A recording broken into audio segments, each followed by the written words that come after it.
And you also had a very special relationship with Teddy Karlak. Yeah, well, Teddy was another Viennese friend of mine. And till the last day, till I visited him at his sanatorium where he was, I wouldn't say dementia, but he was quite senile.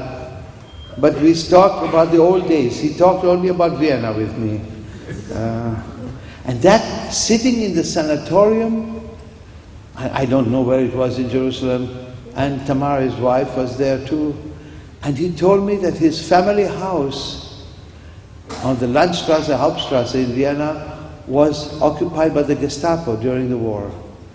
And he didn't remember too much because he was quite senile. But that he remembered. And he told me that, you know, my house was with the Gestapo, etc. I said, did you ever claim it? He said, no, I didn't want anything to do with it. But he was a giant. Teddy was a giant. Like the other day on this stage, we had a giant speaking to the audience, Shimon Peres. And I have to say something now, since you brought up, you know, I traveled with the orchestra quite a lot.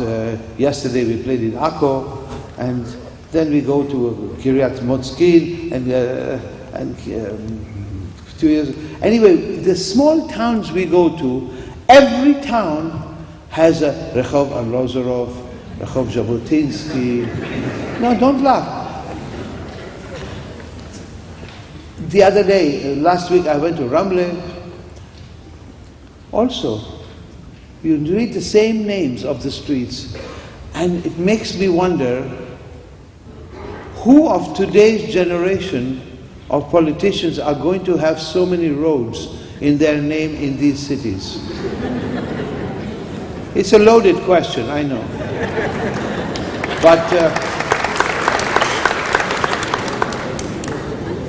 I think today's politicians, if they want their names on the streets, they better start thinking a little bit about the future, about their grandchildren, because, you know, I live in Israel and I live outside Israel too. So I have the advantage of seeing this wonderful country from 2 points of view, from 2 visions, from 2 views. And ladies and gentlemen, it doesn't look good from the outside. And I know they don't realize exactly, and if you live here, I know all that. So when I'm outside Israel, of course, I defend the country a lot. I say you have to live there to see the proximity. You don't know how small the country is, and you don't know how the borders, if they become 2 states, etc., how close they will be with other. Whatever it is, it's not my job to find the solutions here, but whoever are sitting behind those desks in Jerusalem, I hope they are thinking of solutions which are really positive for the future, because I don't see it happening just now. Anyway, let's talk about music now. I really talk as a true friend. I am not talking, and I'm talking of one that, as you mentioned, 50 years seeing this country evolve and evolve, and wonderful things are happening here. The economy, the success, the brain power of the Israelis, of what they are achieving today. You know, yesterday I met my friend Mike Strauss. Just an example. He has just signed a treaty with a Chinese company to desalinate the water. An Israeli company solving the problems of water in China. This is fantastic. And when I met him yesterday, I congratulated him. He says, yeah, but we want to do it with India also, because India has dirty water and we want to help, etc. This is wonderful. And such wonderful things are happening here. So I feel very sad when I see the other side of it not in harmony. From politics to politics. I'm sorry. Could we talk a little bit about orchestra politics? Orchestra politics. Yeah, orchestra politics. Why not? Well, we disagree as much as everybody else. I don't know if the audience knows, but the Israel Philharmonic is still a self-governed orchestra. We are not a government organization. We are private but we're self-run. And yes. we Cooperative, completely. There's a lot of criticism of that in the press, and they say, well, you can't run an orchestra like a kibbutz anymore. But you have a lot of you have the. Well, I've seen both sides of the, working 30 years in America, where I was, Los Angeles and then New York. That's a complete management labor situation, where every 3 years musicians have negotiations with the management for the contract of the future, and each time they get better conditions and more pay, etc. This doesn't happen in Europe either. There was a time when the Berlin Philharmonic didn't get a raise for about 15 years because they are paid by the city and they don't negotiate with the city, etc. It's a little bit the same thing with us. But we are very proud of being a cooperative where the Vard of the orchestra with the Moetza of the orchestra, they run the daily lives of the orchestra. And they have, of course, their arguments and their support where they discuss matters. But they really run it, and it is your contribution, buying the tickets, that give us how much percent of our... tickets are 55%. 55%. So the other 45%, we have a little bit from the government, what, about 8% or more? This year it's a little bit more, about 11%. 11% from the government, but there's still a lot left over. 45%, 11%, that means 34% we have to go on the outside with corporations and with sponsorship and friends.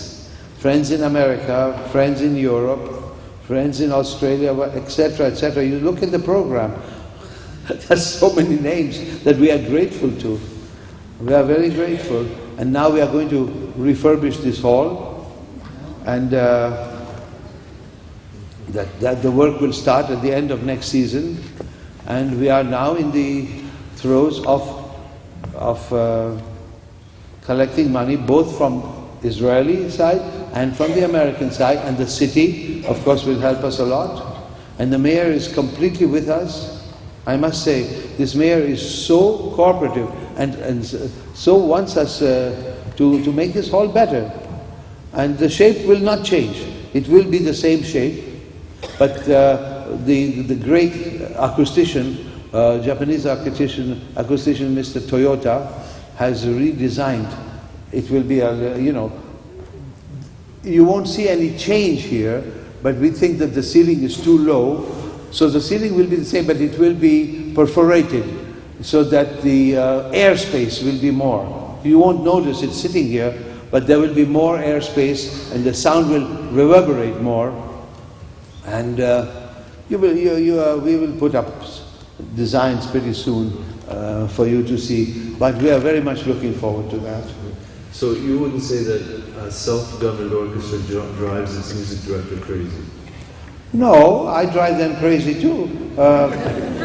The normal day was, today we had a rehearsal, then we have a meeting at lunch, then we have the meeting with the Vard until about 4 o'clock. Then I go home, rest, and come for the concert. This is my life. And we have 7 concerts a week. You only come to 1 this week, but we have 7.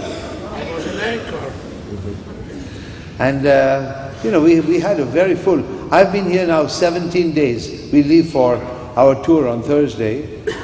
But in 17 days, we have played, I counted today with members of the Vard, 25 different pieces. And then, it's not only that I come on stage and we play those pieces, we rehearse them also. And the other day for the gala, we did excerpts from Carmen. And that the orchestra doesn't play Carmen every day. So it was a lot of young musicians are playing it for the first time. So with that we had to work also. And but the orchestra is in very good mood and good spirits. And we are going to our Asian tour completely prepared. Tonight's performance of the Pastoral Symphony is the last work that we are performing before going to Asia. So there we will play Beethoven's 7th, Beethoven's 6th, Stravinsky Petrushka, Stravinsky Rite of Spring, Mahler's First Symphony, etc.